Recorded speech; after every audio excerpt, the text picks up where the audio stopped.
Hello, this is Sheba Joy. Today I want to talk about blessings or a blessing. What is a blessing? Um, a blessing is God's favor and protection. Now, how do you know that you are blessed? And how do we know that we are blessed? So the only way that we can testify to a blessing is that God's favor and His protection can rest on us. Because the thing is, man can take any kind of steps to be protected or be favored in many different ways, but that doesn't account to anything. And the most important thing that I want to tell you is that blessings are not man made, or blessings are not man derived, or not blessings, or blessings are not, or not something that a person can manufacture that, or a person can process that. It is only through God. It is only from God. It is only from heaven. It's only from His throne room. It's only from His throne. It's only from His mouth. It's only from His word. So a blessing is a very unique um, action. Actually, it's a verb, because in blessing actions take place, in blessing things happen, in blessing things move forward. So a blessing is very, very important. And if we see in Genesis, where Abraham, God blessed Abraham, it says. So when God blessed Abraham, and he became the father of all, he became the father of all nations, like he became the father of all people. He's considered as the father of all people, not nation, but yeah. So I mean, the universe, earthly father. Why? Because he was a friend of God, and he received blessings from God. The only way that he could that he received blessings is, let me tell you, like, how can we receive blessings from God? The only way that we can receive blessings is through the act of obedience to God. Is through the submission of our heart to God. Is through the uh, uh, connection that we have, with God. And then when these things in the spiritual happen, we see blessings in the physical. So blessings are not from physical to spiritual, but they're 100% from spiritual to physical. So whatever you are in the spiritual is what you're going to reap in the physical. If God is going to bless you, then in the spiritual, because of all the acts of obedience, like I said before, the other points also, you're going to see that in the physical too. So blessings are not something that you buy. Blessings are not something that people, what do you call, people get it by any other means. Or blessings are not something that are or not.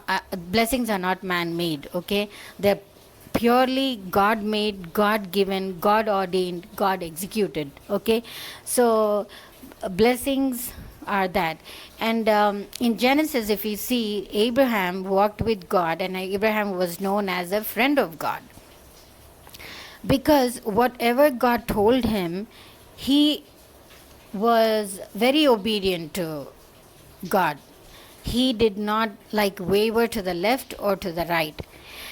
And another thing that we see in Abraham's life was he respected the priests, and he with all his heart, not because oh, what if I give so much to a priest or a pastor or anybody, people of today, they think that we can get favors from them. It was not that. It was not that at all. He purely believed in his heart that when he respects a priest, when he um, you know, honors a priest, that is when, you know, God, it's like honoring God. So he gives a tithe to Melchizedek as the high priest, and then in return he'll be blessed very much by God. So Abraham's life was all the time a spiritual movement where he got the physical attributes, where he got, I mean, I should say, a spiritual movement connected or combined to produce physical gifts. So that's a blessing. See, people toil so much, you know, for money, for fame, name, lot of things. But when there is favor of God on their lives, they don't have to toil so much. And everything comes very easy for them. So we see Abraham's life, and he was blessed extremely, you know, because why? Again, you know, we have to go back to his spiritual roots. Why spiritual roots? That he was connected to God, he was obedient to God, he loved God with all his heart, and he pursued God. So his physical thing was he had lots of lands, he had lots of money, he had great Isaac was a covenant child, and he had you know, and of course there were many other children born to him after his wife Sarah died. So a lot of, you know, physical goods were attached to him because he was blessed, because he partook a blessing in his life. He literally like took that in his life, you know. So that's one. Even Isaac and Jacob, because they were blessed, their generations were blessed, because they showed a blessing, like, because, and again, a blessing is God's favor and protection, because they did what God told them to do, even though Jacob, who became Israel, wavered, you know, a little bit, but he was chosen by God. So God ordained him, then again brought him back, and then he blessed his 12 tribes. He blessed his 12 sons, who later on became the 12 tribes of Israel. So blessings are attained when there is a connection between God, you know, and not just that. A blessing is a connection between God and man. And a blessing is also a spiritual, you know, a spiritual connection to bring earthly benefits, earthly goods. Now, you can ask, how can then a wicked prosper? I mean, or how is he able to enjoy? You know, believe it or not, wicked people it may seem that they are enjoying, but they're not. Because the thing is, they might have all the money, all the stolen goods, all the stolen wicked things, they could have everything from their wicked ways. They could have acquired everything. But in their hearts of hearts, they do fear about their lives. Because see, I'll tell you one thing. If you don't have the protection of God, if you don't have the favor of God, there's nothing in the world that can save you from danger or from your riches. Because the wicked's wealth, in a second, it is carried away to the righteous, it says. Because the wicked's wealth, because you might try everything on the earth. You know, you might know the biggest minister, the biggest authorities, the biggest everything, to acquire that wealth and keep it, you know, to yourselves and things like that, but it's not going to work. Especially if you do wrong against the righteous, if you do wrong against the people of God, if you do wrong against the anointed, you know, it's not going to stay with you. The wicked's wealth and their life is only for a season. They are like wind they are like chaff that the wind drives them away, it says in the Bible, in Psalms.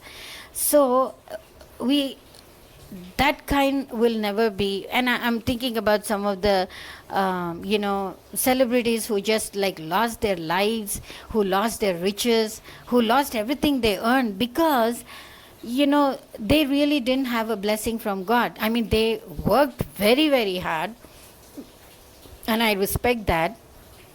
And they toiled their lives to get to that stage, and I respect that, I know that. But eventually all that was not attached to a blessing, unfortunately. So they ended up losing their wealth, they ended up losing things. So it happens not just with celebrities but with lots of people. I mean, why I'm taking a celebrities is because they have like everything under the sky, under their nose, to acquire and be protected, and but it was not so. So just think about a common man. Just think about the other people who are like stealing things here and there, grabbing things here and there, forming gangs, to go against the fatherless, the widows, or the poor, or the needy, or the weak. But in all this, let me tell you this. When their faith is rooted in God, there is nothing you can do to them. You might plan 1,000 things against them, but there is nothing that will come and attack them. Because God is not going to keep quiet, folks. He's not going to keep quiet about the nonsense and the wickedness that is in your blood, and you show it all the time. It's not going to work like that. So that is one thing. And the other thing is, if you want to be blessed, you must always be in the favor of God. Like, you must always be in obedience, in connection with God spiritually and all that. And not just that, when you see your fellow people, if they don't have things to eat or wear, or need help with money or anything like that, that is when you should just go, that is when you should help them. God doesn't give us wealth to acquire and hoard it. God gives us wealth so that we can be a blessing to others. He blesses us so we can be a blessing to others. And I in my life, I know that I'm highly, greatly blessed and highly favored. Because the thing is, it's not that I'm trying to boast of my spiritual or any kind of pride or anything like that. Not at all. Because see, I don't care about people, but I do care about what my God thinks about me, and what He wants me to do. And He has already ordained me and called me and and He has chosen me, has anointed me, and is perfecting me for His glory to be shown around the world. So I need to also keep a self-check in all that I do and say. Now, the reason I'm saying I'm blessed is because the attacks that I faced in the past, and it's still not gone, it's still there, and the being alone, being a single parent, the attacks that I faced, the attacks, the nonsense that I faced from people, it was tremendous. And there was no one who came to my rescue or helped me. And it was only but God. Yes, punishment didn't. The wicked who advanced against me, they were not yet punished, but they're not going to even escape the punishment. That is something that I can firmly say. So, and I'm so favored and blessed is because when I think of all the, like how King David was surrounded with enemies and armies, he cried to God. And then I feel even more bad, because at least he had an army behind him, and yet, he cried to God. But I really have no one person to support me or protect me or understand what is going on with me and help me. So but my hope is in the Lord, and I know that he will see me through all this. So what I'm saying is, what is that called now? It is called God's favor, and it is called God's protection. Because how do I know that? Because I'm experiencing it. You know, it's not something, a story that I'm saying, or it's not some fiction story that I'm trying to, or a fable or a fairy tale that I'm trying to say. It's from my own life experiences that I'm trying to tell you, that when people advanced against me, they attacked me for property, they did lots of nonsense with me all by myself. And there were authorities who were bought, who did not do anything about that. So the thing, what I'm trying to say is, still danger is not out of my life. Like how David said, I'm so much surrounded with so many enemies all the time around me, and I have the danger, but at the same time I have the protection of God. And how did he die? He died. So how did David die? He died in his old age. He went into battle after battle after battle, and every time, 95% of the time, God gave him success. 5% he didn't, because when he sinned with he did few sins. That was the time that he did not succeed, or when he didn't inquire of the Lord, he did not succeed. But all the other times, God's favor and protection rested on David, which is nothing but the blessing. And how did he die? He died in his old age. A king to be dying in an old age is called a blessing. Why? Because there's so many enemies. I mean, when a king possesses so much of wealth and lands and people and army and cattle and horses and everything, all the other people, all the other kings and kingdoms also aspire of taking that over. But because God's blessing was on David, for King David, he succeeded in everything he did. And he died in his very, very old age. And then his son Solomon succeeded him as a king. And then in his time, all peace, he reigned with peace. Why? Because again, God's favor and protection, that is nothing but blessing. So I, having to go through all this, as I said again, that danger is still not out of my life yet, and it will. So I see God's favor and protection. I'm not giving you all the details. I don't want to go into all the details, but I know that God's protection and favor is on my life. And the other thing that I know that, a person can be blessed is when you honor your parents, folks. That is the biggest thing. Because all these biblical men and women of the Bible who were greatly blessed, they honored their parents very well. Like they took care of them. They honored their word. They did not do anything against them, or they did not even do any harm to them.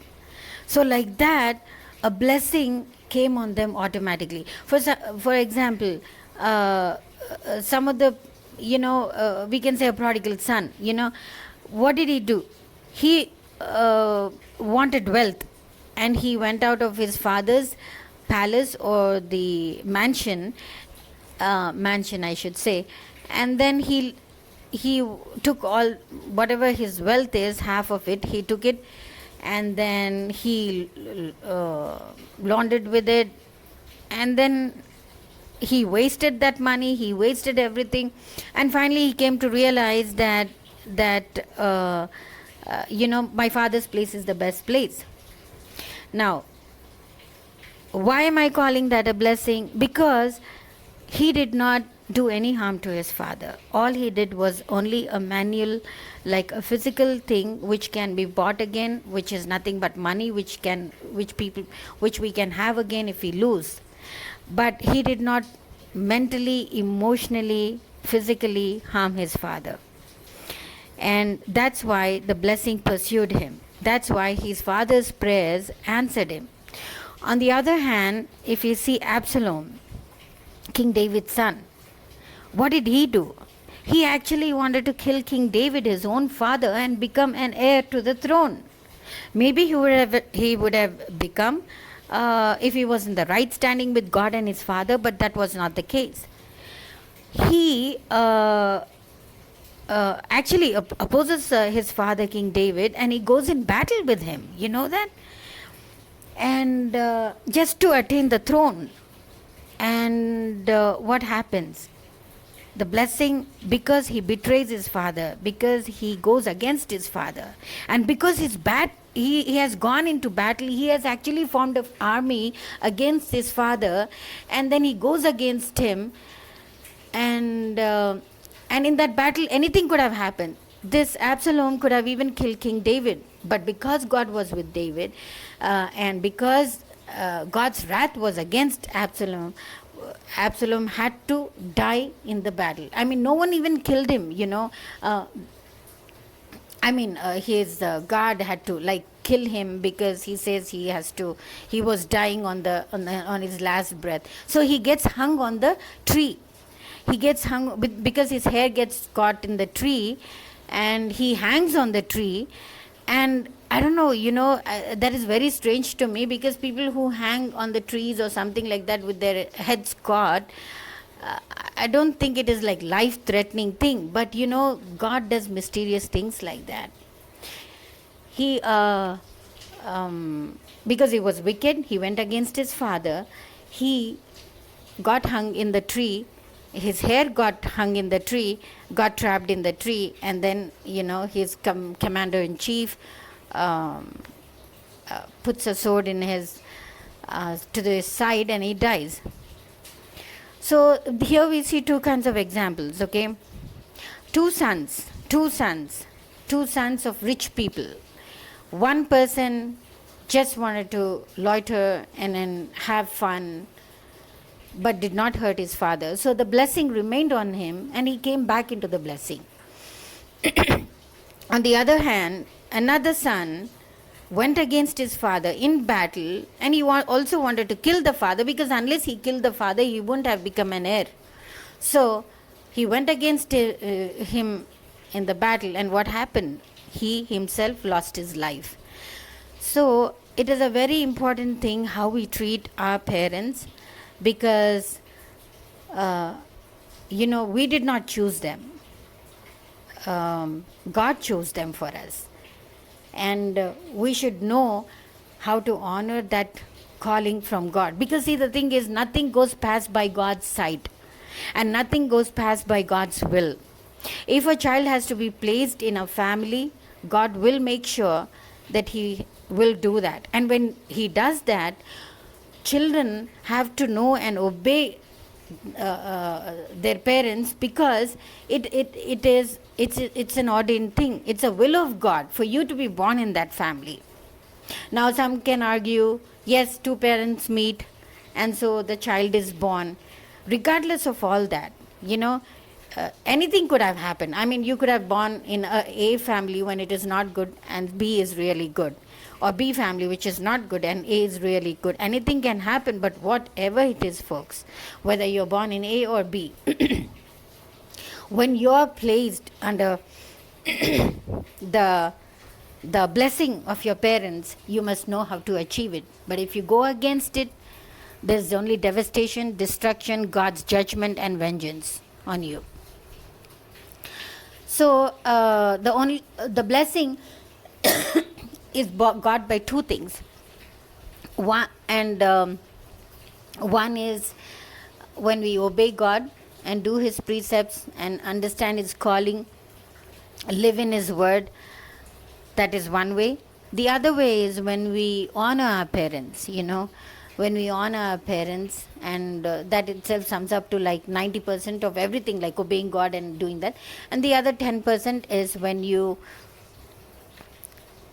stand on all these things, when you choose to stand, when no matter what kind of difficulties you face, you're clinging on to God.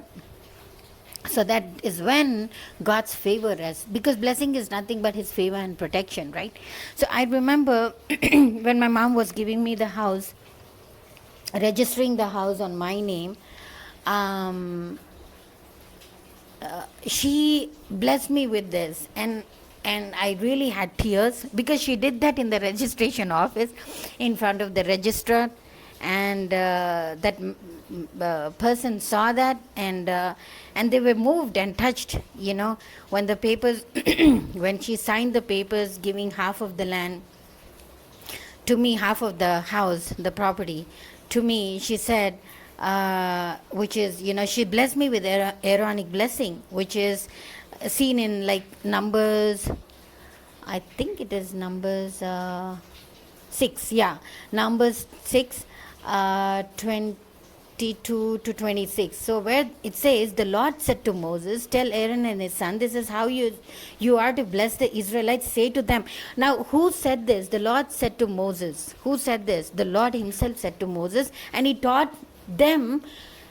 Lord spoke to Moses and told him how to bless his children. So that is the blessing she gave me, and it is, I wish I had a camera or something like that to shoot those moments, but it was very touching, because the circumstances that she did register for me was not normal. And this is what she said. She said, the Lord bless you and keep you. The Lord make his face shine on you and be gracious to you. The Lord turn his face toward you and give you peace. So this is how she blessed me. And when I heard this, and she put her hand on me, I did not so much understand, but when I heard a sermon about this Aaronic blessing, I was so touched and moved. And I really did that. And not only that, when she passed away, a lot of people also confirmed that I received a lot of her blessings, because she died in my hands, and she gave, happily she passed away, and the Lord just took her, and it was a confirmation, and I just get emotional, because even like October 12th will be her first death anniversary. I cannot believe that it's been 1 year, because every day we think of her, me and my daughter, and every day I feel that she's very close to me, sitting beside me, and all that. But and this is not something like, I'm not giving a picture of any spirit or something like, but I just feel her love with me. I feel her love very strongly with me. I feel her goodness with me. I feel her protection with me. I feel that she's an angel. So, yeah, and so that is what it is, folks. So, what I'm trying to say is, a blessing cannot be bought, so there's nothing that any person can do anything about that. But only way you can get a blessing is through God and through your parents. And it's important that, and another thing, blessing is more richer than money, wealth, fame, name. Why? Because see, when God's protection is there, there's nothing that can harm us. When God's protection lies on us, there's nothing that can harm us. I mean, even if a person thinks of anything bad, murdering, killing, or doing anything, that cannot be accomplished. That will not be accomplished. Why? Because God's protection is there, and we're believing in that. And what is God's favor?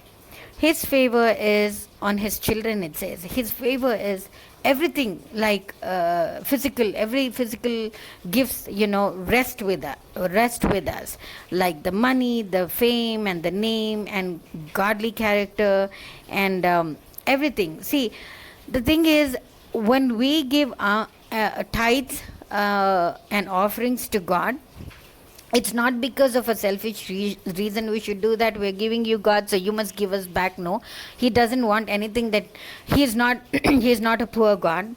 He is in heaven. He has all the riches, and the riches come down from him. The heaven is made with gold, and the rubies and the precious stones and the diamonds are all there.